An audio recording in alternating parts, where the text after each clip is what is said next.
Today's show is brought to you by Hawaii Catholic Schools. Congratulations to 2021 Teacher of the Year, Mary Jane Venata of Maryknoll School. Mahalo to award sponsors, Chaminade University, John C. and Mary Lou Brogan, Aloha Kia, Hele Gas, and the Augustine Educational Foundation. Aloha, I'm Kiana Cayabyab, and you're watching Star News Live. Here are today's top Hawaii headlines from the editors at the Honolulu Star-Advertiser. A 27-year-old felon who police shot and critically wounded last month has recovered enough to make his initial appearance in Honolulu Circuit Court today. Dion Vincent Kitzmiller was shot multiple times in Kalihi after he allegedly crashed into vehicles and pointed a gun at officers who were trying to arrest him for outstanding warrants. Kitzmiller appeared at his arraignment today via video conferencing from the Oahu Community Correctional Center. He is charged with several counts of criminal property damage, 2 firearm counts, and second-degree reckless endangering. A Honolulu deputy public defender entered not guilty plea on Kitzmiller's behalf.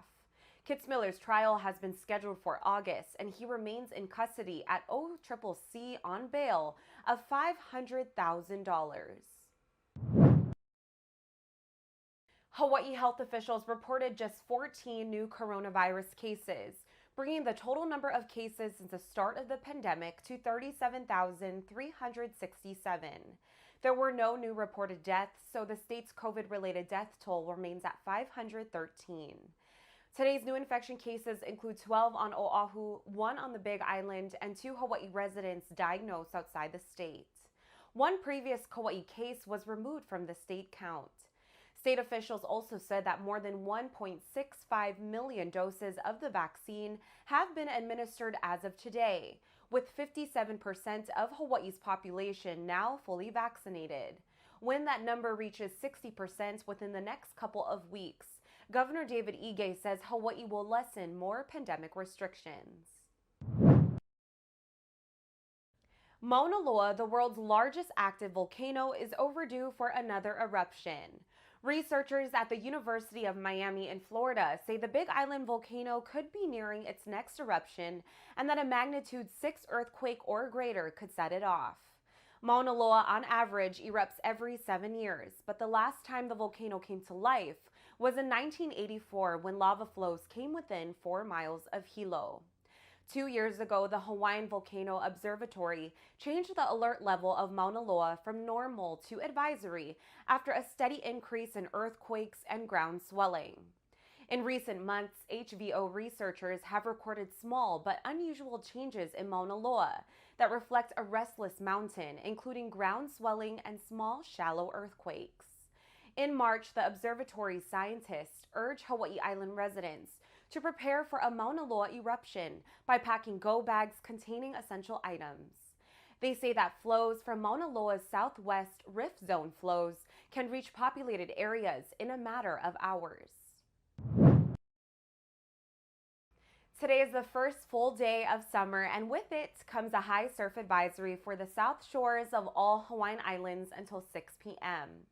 The summer swell will keep surf at 6 to 8 feet for south shores before falling on Tuesday.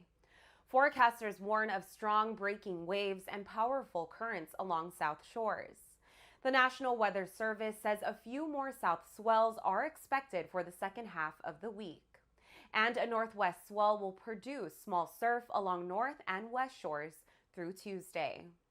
Today's forecast, meanwhile, calls for high temperatures from 85 to 90 degrees, while overnight lows will be in the 70s. Finally, dozens of baby squid from Hawaii have been blasted into space to be studied aboard the International Space Station. The baby Hawaiian bobtail squid were sent into space this month on a SpaceX resupply mission to the space station. Researcher Jamie Foster is studying how spaceflight affects the squid in hopes of improving human health during long space missions. Foster said understanding what happens to the squid in space could help solve health problems that astronauts face. The University of Hawaii's Kewalo Marine Laboratory breeds the squid for research projects around the world. The space-traveling squid are expected to come back to Earth in July. For more on these stories and all the latest headlines, subscribe to the Honolulu Star-Advertiser. Visit Hawaii's top source for breaking news online at Star-Advertiser.com and download the Star-Advertiser mobile app. Mahalo, have a great day, and we'll see you back here tomorrow. Today's show was brought to you by Hawaii Catholic Schools, inspiring minds, sharing faith. Go to CatholicSchoolsHawaii.org today for more information on our 27 schools statewide. We accept applications and enroll students year-round.